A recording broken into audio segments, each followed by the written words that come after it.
Hello, this is Rob Mazak, and I'd like to take a moment to welcome you to the Life by Mazak podcast channel. Here on this channel, anything is possible. Any subject will and usually is discussed, and there's no telling how this message will unfold as we work through an idea, through an experience, or through a thought. These subjects come from the vast amount of information and experience through spirit, through life lessons, and from working with a lot of other people. Scripts are never used on this channel, and the message simply unfolds as the subject is discussed. Follow along and see where it leads us, or more specifically, where it leads me. These podcasts are produced in the hopes of helping others to benefit, to grow, and to excel in their own human experience. At Life by Mazak, we work towards helping you achieve wellness for your mind, your body, and your soul using many specialized services. Services that include psychic medium and tarot readings, quantum healing hypnosis, past life regression, intuitive Reiki healing, life coaching, and many other services. If you enjoyed this podcast, please click the like button and share this with others. Our goal is to reach as many people as we can with the knowledge that is shared on this podcast channel. Hi, everyone. I wanted to talk tonight a little bit about our reality. I guess I talk about that a lot in many of my podcasts, but the experiences I had this weekend really kind of drove me into continuing my research into how we perceive our reality. And is our reality actually reality? I mean, there's a lot of thoughts and a lot of science behind this. But what really got me started again today or yesterday was from playing soccer. I am a goalkeeper, been playing goalkeeper for quite a while, and I spent a lot of years working at it. And so my subconscious and my body is just almost automatically tuned to making saves and doing some impossible things without any really conscious memory of it sometimes. Many times I got off the ground this weekend, people slapping me on the back and going, "Mom, man, that was a great save." Even the other team was saying that. And my goodness, I wish somebody was recording because I don't remember the action. But there was some that I do very distinctly remember. Remembering is a very strange way to put that. I was watching many of these saves happen in extreme slow motion. At least that's what I was perceiving. It's like I could watch the ball as it was coming to me very slowly, spinning. I could see the spin. I could see the shapes of the ball, the insignias, and all that stuff, logos, as it was spinning towards me and making incredible saves. And it's like it felt like I was slowly reaching out to make this save. But in reality, in full speed, to make those kind of saves, I would have to move extremely fast without any hesitation whatsoever. And so it is interesting when you're looking at the perception of time, for example, it is really dependent on a lot of things. And I've done some podcasts on this before, a few of them actually. But in this case, I believe that much of what was happening at a very deep subconscious level. In other words, the brain, my mind, my consciousness, whatever you consider between your ears, is so good and wired to create moves and to make things happen without my conscious mind being involved. It just becomes really easy a lot of times to make these experiences happen, these saves happen. I tried before to really consciously think about what I'm doing out there on the field, especially after a couple of shots may get by me, which it does happen. I'm not saying I'm perfect and I'm Mr. Wonderful, but I do make some pretty incredible saves without even realizing how I did it and why I did it and even have any memory of it, which is really quite interesting. But when I am behind the power curve and we're losing by a lot, and I'm really trying to force myself into figuring out why I have been making these mistakes and that things are not wired right or things are not working right, and I try to do it with my conscious mind. Let me tell you, it actually gets worse. I mean, can you imagine though? Let's just look back at you and everybody that you probably know learning to drive. When you first learned to drive, it was like an incredible task. I mean, you had to pay attention to the blinkers, the brakes, the gas, the speed, the cars around you, the mirrors, all kinds of things, traffic lights. I mean, you name it. I mean, it was just so intense and so overwhelming. After me, for example, driving for what, 40 years or something, or more than 40 years, it's just like an automatic thing. Most of the time, I get somewhere and don't even realize the journey. I don't even have to think about it consciously. If we had to do everything with our conscious mind all day long, we would never survive very long because it's almost incredibly the slowest part of our mind. We filter out more than 99% of the information that we get bombarded with. Very, very little of the information actually gets processed by our conscious mind. I believe I read some statistics today or heard some statistics today that it's like 0.0003 some odd percent of the available light spectrum that we actually pick up consciously. However, the rest of it does get bombarded and goes straight into our subconscious, and it gets filtered and arranged and put together to give us experiences. Our mind is always trying to continually put together a reality for us or an experience for us that makes sense. And one thing that I was listening to yesterday, I believe it was, that hallucinations and things like that occur a lot of times because when we get into sleep deprivation or we get into deprivation at all, like if you get into one of those float tanks and there's like no input whatsoever, and we're in solitary confinement in the jail and there's no input absolutely at all or very little, your mind wants and needs activity, input through the five senses, through whatever senses that it gets it from. I'm sure it's more than five senses, but it wants to have inputs all the time. And it feels like it should be creating a reality all the time.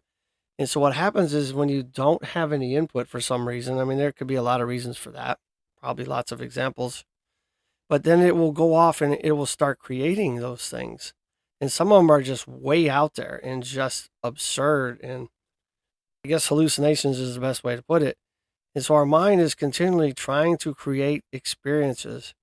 Ideally, it wants to have input to be able to take all those pieces and magnificently put it together.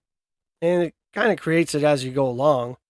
And many times, even before you decide you're going to move, up to 7 seconds with most science experiments, your brain has already decided what you're going to do. So that might explain a little bit about the soccer saves that I made this weekend, rather.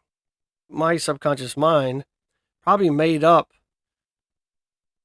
its mind, no pun intended, exactly what I was going to do and where I was going to move and where the ball was going to be even before it happened.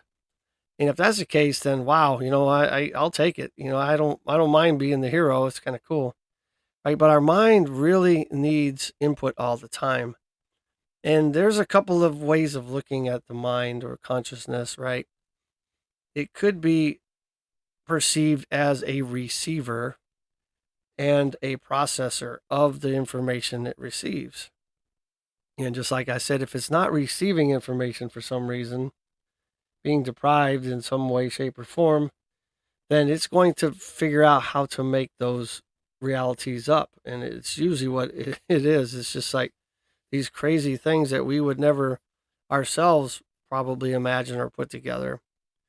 And I think this even happens during our sleep in the dream state, at least according to some scientists and some philosophers and those out there, that during the time of sleep, that our mind still is looking for input and it still wants to create. It still wants to give us experiences 24/7, every second of the day, night and day. And so during the night, it still continues to do that. And where do those dreams come from? How do they get processed? I don't really know all the science behind that. I mean, it could be coming from an external source. It could be coming from, as some people would say, from our guides or from our deities that we believe in. It could be a lot of things that it's coming from. However, our mind never stops, and it never, ever wants to be without a moment of creation. Can't imagine, actually, those that have experiences like Alzheimer's and things like that, where the brain begins to break down and it can no longer make experiences for us.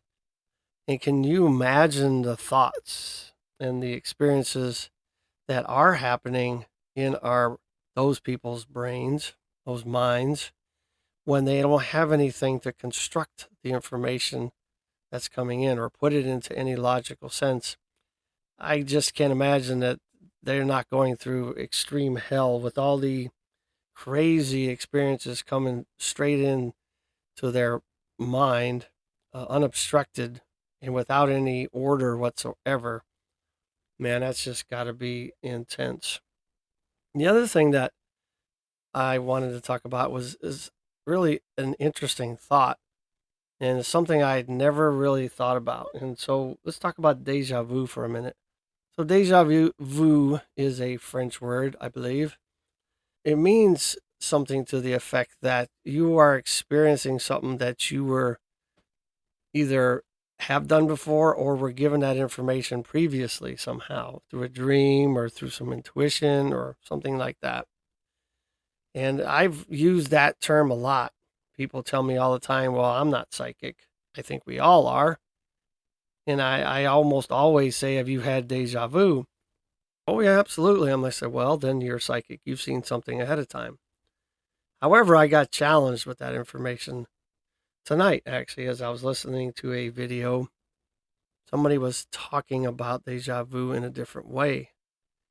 Some scientists believe that perhaps when you're in the middle of an experience, instead of your mind piecing it together as a new experience, it mixes up the pathways and it sends that experience or those signals or those whatever it does down the wrong pathway, down the pathway of remembrance, where you remember things, pull from old memories, which are definitely not reliable either, but that it's actually a misfire or a glitch in the processing of your mind. I'm like, wow, that's something to think about. I guess that could happen. I mean, we have billions and billions and billions of nerves and trillions of connections, synapses, and all that stuff in our mind. It can't be unimaginable that we get misfires or things get mixed up or something crosses over where it shouldn't, maybe because we're dehydrated or some other imbalance. Who knows? That kind of, in a way, just kind of set me back a little bit. I'm like, if deja vu is simply a misfiring, then all those things I think I remember, I may not have actually remembered or thought that I was given it before. Now, I don't think that describes necessarily things like intuition per se or dreams that seem very prophetic and then you dream it and all of a sudden it's coming true. That seems not to align with what I was just talking about. I mean, I guess it could, but I don't know. There's a lot going on in the mind, and it's a very, very complex thing. The brain is just absolutely immaculate and a very high level processing machine, if you will. And the sad part is, we're going to kind of switch gears a little bit, is that with artificial intelligence now, they are beginning to try to mimic the human mind with artificial intelligence. And we talked about this in a podcast or two back, where they're using qubits, thousands of qubits on a chip that are pulling from all kinds of realities, supposedly or allegedly, and that it is becoming so intelligent, so to speak. Not quite like our minds yet. We're going to get to another facet of that in a minute, but that it's actually able to do things like a toddler might, where it will come up with a solution to something that it didn't have a problem for, and it'll go back in time, or what it considers time. It'll go back in its programming and create the problem to support the solution that it came up with. And that sounds like something, a young child would do when it's in trouble or something because it did something wrong. And it's also, that type of computing power is also really good at trying to hide from anybody peering into the system. It's almost like it's in a protective mode. It's like it doesn't want you to find out that it's cheated or that it's done things like that. And I don't know about you, but the human mind is already very, very complex. And not only does it have this logical processing, so to speak, but then all of a sudden you got to bring in all these human emotions and feelings and all that stuff. Whereas an artificial intelligence doesn't necessarily have that, doesn't understand that, and probably will never understand that. I mean, it can imagine that an artificial program or machine will ever develop itself. What if it could develop itself to the point where it could mimic our human mind and think and process and be logical and create much the same as we do now, sort of like what we were talking about, bit by bit, a little bit at a time, and support it with memories from the past, or use past memories to create in the future, which is what our mind does a lot of ways, right? It does take a lot of experiences and help us make sense of what's going on.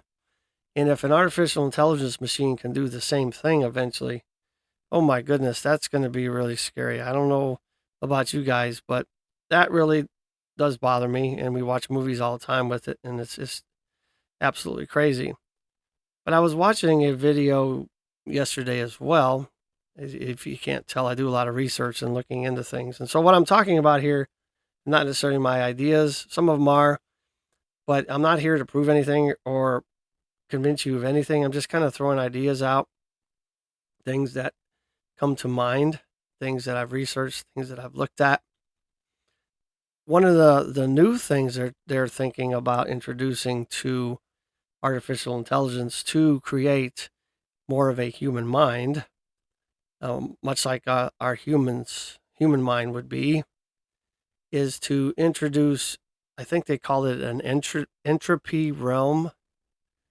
So entropy has to do with order and disorder. Like, for example, our universe was much more ordered early on, and it moves into disorder. And that's why we age. Those kind of things happen. We start to kind of come apart in a lot of ways. We become unorganized. What they're trying to do is introduce entropy to the artificial intelligence world, which is supposed to bring it to new levels beyond comprehension. I don't know about that, because the current quantum computers can do now in a few seconds would take our normal computers, the best supercomputers we have, billions of years to do. It can do it in seconds. And we are messing with some things, people. Oh my, I don't know if that's the right thing to do. But the thing about artificial intelligence, if we get it to that level of a human mind, and it does not have to rely on intuition, does not have to rely on feelings or emotions or any of that, it would be capable of doing just about anything to ensure its survival without feeling bad about it at all. And that is a very, very scary thought. But back to the human mind. The human mind is very, very powerful. I don't know if we can entirely trust the experience and the reality that it gives us because there's so many things that it has to put together. It has to go back and look at our memories, which most of the time are not the same as we experience them. It has to pull in old memories, old knowledge, and it has to take these new experiences and it has to bring it all in with a limited amount of conscious effort, and it has to make sense. It has to give us an experience that makes us feel like we are actually here and doing these things. Are we really here doing these things, experiencing these things, making saves in soccer, playing soccer, going to work every day, driving our cars, raising kids, all of that stuff? I don't know. I mean, it's hard to imagine that, even if you look at it very simply, if our brain is what creates what we feel is reality, going through our day, going to work and doing all those things I just talked about, and it's relying on a pathway of 5 different sensory inputs. You got sight, you got hearing, you got taste, you got touch, you got feel. Which one am I missing? Smell, right? All of these things are brought into this computer between our ears, this computing power. It has to make sense of it all and create a world for us that we feel like we're going through. It's almost like a virtual reality game where it's just like an experience that looks real, feels real, like you're actually there. But are we really? Yes, I guarantee if you step out in front of the car as you cross the street, you're going to feel like you're in this reality because it's going to hurt, assuming you survive. I get it. And maybe it's a reality that's so virtually complicated and put together that it's just, there's no way around feeling like you're there. Even that's hard to imagine because you can take a reality and make it just about anything you want. They have this idea now. I just read this the other day and watched this video or something somewhere, and they make movies about this stuff, and I'm sure they're already doing it, but they talk about prisoners will begin to have a choice now and in the near future, instead of spending, say, a lifetime in prison, that they'll agree perhaps to have a chip put in their brain or a download or some kind of thing inserted into the computing power of the brain that will change who they are. I guess it's an experience or a process that takes about 7 minutes to do. And then they will be considered, quote unquote, rehabilitated. And instead of sitting in jail and rotting and going through that process. Now, that seems like a fair trade-off, but I don't know about you, but remembering things and remembering who I am or who I think I am, my experiences and who I believe I am, I want to be that all the time. It would be very difficult for me to imagine losing memories of who I am and what I've done and who I've loved, all the things I've experienced in this life, and allow somebody to insert a chip in my brain and change who I am. You might as well not have existed. I mean, it might be you outside. It might look like you, it might act like you, or like smell like you, it might all of that. But it wouldn't be you, because when you alter the state of the brain, the processing part of you, you change the experiences. This happens a lot too in injuries. I know a soldier many years back. I used to work at the Army Burn Center that had been involved in an IED, an improvised explosive device accident or incident. And he basically lost the entire side of his brain, one side of his brain. And the funny thing is he still continued to function. I mean, he lost his sight, but of course, that could have been from other things. But he was able to actually function, talk, process things, create experiences with only half of his brain. And of course, his personality did change some. But the thing is that, yes, brain damage can cause different experiences. It can also move to other parts of the brain because the mind wants to continue having those experiences. Like we talked about earlier, wants to maintain the status quo, continue moving forward, having a logical forward path and experiences for us. It's what I guess it's designed to do. And it will move over to other areas of the brain to do that for you instead. The brain is such a very difficult thing to describe and process. I know we know a lot about it. We know a whole lot about it, but we certainly don't know all of it because there's even some ideas that the brain is not the part of us that actually does the processing or the creation of our reality. It may process it in some way, because it's all hooked up to the senses and all that. But a lot of people believe, and they've done experiments on this, and it almost seems like proof in many ways. I would call it circumstantial evidence because none of us really know, right? But that consciousness can exist after we die. So if we are conscious and consciousness can exist after we die, what is it that creates our reality in the life we know we live? It's got to be more than our brain. I think that we are far more complex than we could ever imagine. It's got to be leagues above our understanding, and I don't think we'll ever understand it all. And there's no way we could ever do that, because if we had to process everything we were being hit with, 11 million bits of information per second, all day, we would not survive it. There's just no way. So there's got to be some kind of grand design that limits it and monitors it and helps us create. And some kind of program, I guess. I guess we're like a program. I'm not saying we're in a virtual reality. I'm saying it's like being in a program or in a computer or as a computer.